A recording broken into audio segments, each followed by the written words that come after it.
نحمدہ و نصلی علی رسولہ الکریم۔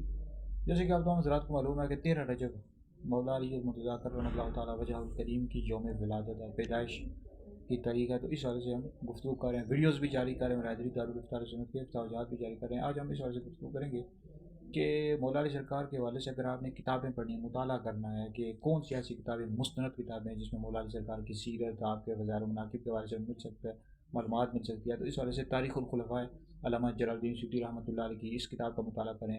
پھر شیخ عبدالحق متزلی رحمۃ اللہ علیہ کی کتاب ہے مدارج النبوہ، جس کا مطالعہ کریں۔ پھر اس کے علاوہ حدیث کی جو کتابیں ہیں، بخاری، مسلم، ترمذی، ابو داؤد، ابن ماجہ، نسائی شریف، اسی طرح مشکوٰہ شریف کا مطالعہ کریں۔ پھر اردو میں میرات المناجی ہے، اس کا مطالعہ کریں، باب ہے مناقب علی، اس میں مولا علی سرکار کے فضائل، مناقب، اس حوالے سے آپ کو تفصیل کے ساتھ معلومات مل جائے گی۔ اس کے علاوہ بے شمار اہل سنت کے علماء ہیں، انہوں نے مولا علی سرکار کی سیرت کے حوالے سے، آپ کے فضائل و مناقب کے حوالے سے کتابیں لکھی ہیں۔ ہم ویڈیوز بھی جاری کرتے ہیں، آپ ہماری ویڈیوز سن سکتے ہیں، سنیں۔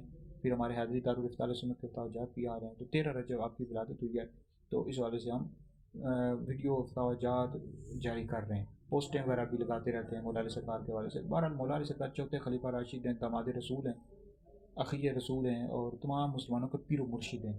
بہرحال اہل سنت کا یہ عقیدہ کہ انبیاء کے بعد سب سے افضل حضرت سیدنا ابوبکر صدیق ہے، دوسرا نمبر حضرت عمر کا، تیسرا نمبر حضرت عثمان غنی کا، اور چوتھا نمبر مولا علی سرکار کا۔